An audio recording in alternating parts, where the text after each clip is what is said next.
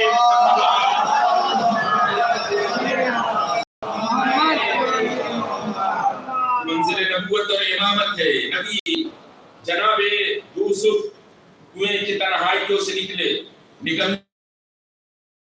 سلسلہ، یہ مصیبت سلسلہ شروع ہو چکا تھا کہ جب بھائیوں نے جدا کیا باپ سے، وہیں سے سلسلہ شروع ہوا تھا، اور جب کنویں سے نکلے تو دوسری مصیبت، بعض روایتوں کی ہے کہ اسی دوران بھائی بھی آ گئے اور آئے دن وہ آتے رہتے تھے جناب یوسف کو کھانا دینے کے لیے، کہ کنویں میں تھے لیکن پھر بھی کھانے پینے کا وہ خیال رکھتے تھے، اور جب اتفاق سے اس دن پہنچے دیکھا کہ یہاں پہ قافلہ رکا ہوا ہے، اس نے یوسف کو باہر نکال لیا ہے، تو انہوں نے اس موقع پر کہا کہ دیکھو یہ ہمارا بھاگا ہوا غلام ہے، اگر تم چاہو تو ہم بیچ دیں، کیونکہ ان کا منشا یہ تھا بھائیوں کا کہ یوسف سے دور ہو جائے، مارنا ان کا منشا نہیں تھا، ان کی مرضی نہیں تھی کہ یوسف کو قتل کیا جائے، ان کی مرضی یہ تھی کہ صرف باپ سے دور ہو جائے اور باپ ہمیں چاہنے لگے۔ دیکھیے یہ بھی طریقہ ہوتا ہے کہ جہاں پر محبت برائے نام ہوتی ہے تو بھائی بھائی کے اندر تفرقہ ڈالنے کا یہ بھی ایک انداز ہوتا ہے، محبت برائے نام، کہ بھائی ہیں جناب یوسف کے، سوتیلے سے ہی، دوسرے سگے بھائی بھی تھے، لیکن باقاعدہ طریقے سے دشمنی کا اظہار کیا کہ دور ہو جائیں، اور دور کرنے کا طریقہ نبھایا کہ پہلے لا کر کے کنویں میں ڈالا، اب جو کنویں سے نکلے تو پھر اس سے بڑا ستم ہو گیا جناب یوسف پر کہ چند سکوں میں بیچ دیا جناب یوسف کو۔ قرآن کے الفاظ ہیں کہ چند سکوں میں بیچا، اس میں دو طریقے کی روایت ہے، تو یہ کہ قافلے والوں نے لے جا کر کے بیچا، یہ بھائیوں نے بیچا، اور بہرحال بیچا وہ بھی معمولی قیمت پر۔ کب معمولی قیمت پہ کیوں بیچا؟ کہ اس بیچنے کی وجہ یہ تھی، لیکن زیادہ وقت نہیں لگے، میں تو متوجہ ہے ٹھیک اپنے وقت میں مجلس تمام ہوگی، کہ اس کے بیچنے کی وجہ یہ تھی کہ نہ قیمت کا کوئی ان کو خیال رہا، نہ کسی طریقے کے مشتری یعنی خریدنے والے کو بھی کوئی خیال نہیں کہ ہم قیمت اسے کتنی دے کتنی نہ دے، بس ایک معمولی قیمت پر حضرت یوسف بازار مصر میں جا کر کے بک گئے۔ غور کیا کبھی مفسرین نے لکھا کیونکہ حضرت یوسف دیکھنے سے غلام نہیں لگتے تھے، اس وجہ سے نہ بیچنے والے کو کوئی دلچسپی تھی ان سے، نہ خریدنے والے کو۔ سمجھ رہے ہیں کہ اگر غلام ہوگا اس سے جائے خدمت کریں گے، نوکری کرائیں گے، طرح طرح کے کام کریں گے، جب دیکھنے میں آدمی غلام نہ لگے تو اسے خرید کر کے ہم کیا کریں گے؟ لیکن ہاں مفسرین نے یہ جملہ تو نقل کر دیا نا کہ جسے ہم جیسے ادنا سے ذاکر کو فائدہ اٹھانے کا موقع مل گیا اس جملے سے، کہ جملہ انہوں نے یہ لکھا کہ یوسف بازار مصر میں گئے اور جانے کے بعد نہ بیچنے والے کو کوئی دلچسپی تھی یوسف سے، نہ خریدنے والے کو دلچسپی تھی۔ پہچانا آپ نے، یہ منزل نبوت ہے، نبوت وہاں بیدار ہو کر کے سننے جملہ کہ یہ منزل نبی ہے، نبی کہ جہاں پر نہ بیچنے والے کو کوئی دلچسپی ہے نہ خریدنے والے کو کوئی دلچسپی ہے، لیکن جب منزل امامت آئی تو امامت کی بات تو جانے دیجئے، امام کے غم میں اگر آنکھوں سے آنسو بھی بہتا ہے، اگر آنسو بھی بہ رہا ہے تو پھر اس کا خریدار کوئی معمولی نہیں ہوتا بلکہ خدا خود خریدار بن جاتا ہے۔ سوال کریں زندہ باد، زندہ باد، مردہ باد، مردہ باد، مردہ باد،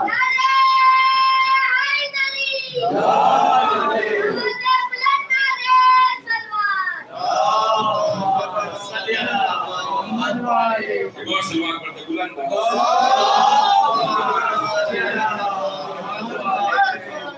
یہ جناب یوسف ہیں، کہ بازار مصر تک حضرت یوسف پہنچ گئے. عزیز مصر نے خریدا لیکن دلچسپ نہیں تھی، ہم نے بتایا. اور جب بازار سے لے کر کے آیا زوجہ کو حوالے کیا جس کا نام ہے زلیخا، اور یہ کہہ کر کے حوالے کیا دیکھو اس کا خیال رکھنا کیونکہ یہ مستقبل میں ہمیں فائدہ دے سکتا ہے اور اسے ہم اپنی اولاد بھی بنا سکتے ہیں. یعنی اس فطرے سے یہ بھی اندازہ ہوتا ہے جو قرآن مجید نے بیان کیا کہ وہ لا اولاد تھا کہ جناب یوسف کو اپنی اولاد بنانا چاہتا تھا. یہ منزل حضرت یوسف ہے کہ جناب یوسف کہاں سے کہاں پہنچو. پھر یہ راستہ اور کھلتا رہا، آگے چل کے عزیز مصر بنے، عزیز مصر سے بادشاہ مصر بھی بن گئے. غور کیجیے آپ، چلے کہاں سے تھے؟ بھائیوں کی دشمنی نے انہیں دور کیا تھا. یہ خدا بند عالم کی قدرت کا نمونہ ہے. خیر یہ جملہ میں کہوں گا اپنے جوانوں کے لیے، یہ خدا بند عالم کی قدرت اور طاقت کا نمونہ ہے کہ انسان سمجھتا یہ ہے کہ میں کرتا ہوں، میں مانے کچھ نہیں. یہ خدا بند عالم کی طاقت کا نمونہ ہے. جب خدا کسی کو پروان چڑھانا چاہتا ہے تو دشمن کو بھی ذریعہ بنا دیتا ہے. میں جملے بنا دیے آپ نے، دشمن کے ہاتھوں سے ترقی تک پہنچاتا ہے، دشمن کے ہاتھوں تک. بھائی کھلے ہوئے دشمن تھے، انہی کو ذریعہ بنایا ترقی تک پہنچانے کا. اگر بھائی الگ نہ کرتے حضرت یوسف کو باپ سے تو یوسف کنویں میں نہ جاتے، اگر کنویں میں نہ جاتے تو پھر جا کر کے بازار مصر نہ پہنچتے، قافلے والے نہ نکالتے، بازار مصر میں نہ بکتے، بازار مصر میں نہ بکتے تو عزیز مصر تک کیسے پہنچتے، اور عزیز مصر تک نہ جاتے تو پھر خود عزیز مصر کیوں بنتے، اور جب عزیز مصر نہ بنتے تو بادشاہ کیسے بنتے. یہ ذریعہ، یہ سلسلہ یعنی خدا اپنے قوت اور اختیار کو میرے جوانوں بتانا چاہتا ہے کہ کسی بھی مرحلے پر تمہیں اپنے قدموں کو پیچھے کھینچنے کی ضرورت نہیں ہے. دشمن ظاہراً چاہے جتنا قوی ہو، پیارا بھائی تھے نا، دشمن ظاہراً چاہے جتنا قوی ہو، آپ خدا پر بھروسہ رکھ کر اگر اپنے منزل کی طرف قدم بڑھا رہے ہیں تو خدا اسی دشمن کو ترقی کے راستے پر لا دے گا. ایک سلام پڑھیں، اسی کے ذریعے سے ترقی ملے گی. یہ داستان حضرت یوسف جس طریقے سے عبرت، اسی طریقے سے ذکر کربلا عبرت ہے، نصیحت ہے. حسین ابن علی مقتل کربلا کی طرف رواں دواں ہے. ابھی پہلی محرم ہوئی ہے عزیزان محترم، حسین ایک گلدستہ کربلا میں لے کر کے جا رہے ہیں.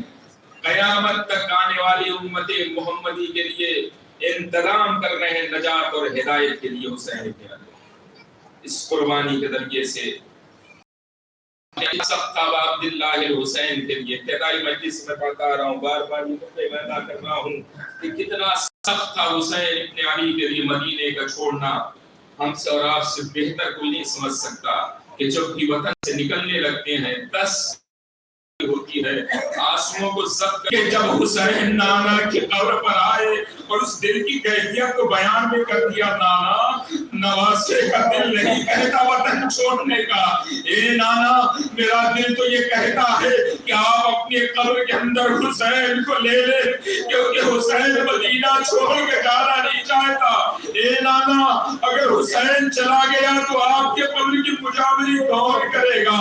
عزیزو حسین قبر رسول سے اٹھے، قبر زہرا پر آئے، آ کر کے اپنے آپ کو قبر سیدہ پر گرا دیا. اماں حسین آیا ہے، حسین اے اماں حسین آیا ہے، اماں لہو لہان چمن دیکھنے چلو، اماں لہو لہان چمن دیکھنے چلو، زینب کے بازوؤں میں رسل.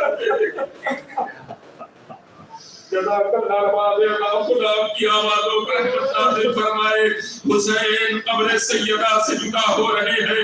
اب کیا ہے دل کی کیفیت اسے تو بیان نہیں کر سکتا، لیکن ہاں اتنا میں کہہ سکتا ہوں اس ماں کی قبر کو حسین چھوڑ رہے ہیں جو کائنات میں سب سے بہتر ماں ہے، جو حسین کی جدائی کو اس دنیا سے جانے کے بعد بھی برداشت نہ کر سکی. وہ منظر نگاہوں کے سامنے ہے عزیزان محترم میرے جوانوں آپ کے کہ جب حسین اپنی ماں سے ودا ہونے کے لیے آئے شہادت کے بعد سیدہ زیر کفن ہے. ایک مرتبہ جیسی حسین نے کہا اماں حسین آیا ہے, اماں تیرا لال آیا ہے, اماں تیرا کربلائی حسین آیا ہے. اے اماں کہ آج اپنے لال کو آواز نہ دے گی. ایک مرتبہ بندے کفن ٹوٹے تو ہاتھ برآمد ہوئے, ہاں حسین تیری ماں تیرا انتظار کر رہی ہے. ابھی تو اس حسین کی ماں, اس حسین کے حسین اس ماں کی قبر کو چھوڑ رہے ہیں. اب دل کی کیفیت کا اندازہ کیا ہوگا. قبر سیدہ سے آئے, سامان سفر بھی بن چکا ہے, ادھر بیویاں محملوں پہ سوار ہو رہی. میرے جوانوں بس ایک جملہ اور ختم دعا قیامت کا جملہ ہے. راوی کہتا میں نے دیکھا جب تمام بیویاں سوار ہو چکی تو ایک مرتبہ علی کی بڑی بیٹی زینب جب اپنے گھر سے بیت الشرف سے باہر آئی, تمام جوانوں نے بنی ہاشم نے حلق دے لیا. آہستہ آہستہ زینب کے قدم محمل کے قریب آئے. زینب محمل کے قریب جا کر کے رک گئی. ایک مرتبہ آواز کیا غازی ابو الفضیل عباس قریب آئے, کبھی حکم فرمائے. عجیب جملہ زینب کا, عجیب جملہ جانو دل کام کے سنے ختم دعا. زینب نے آواز دیا بھیا پہلے ایک وعدہ کرو تب زینب سوار ہوگی. وعدہ کرو کہ جیسے زینب کو مدینے سے لے جا رہے ہو ویسے واپس لاؤ گے. ادھر عباس نے جیسی کچھ کہنا چاہا, حسین نے پشت عباس پر ہاتھ رکھا. اے بھیا وعدہ نہ کرنا, اس لیے کہ جب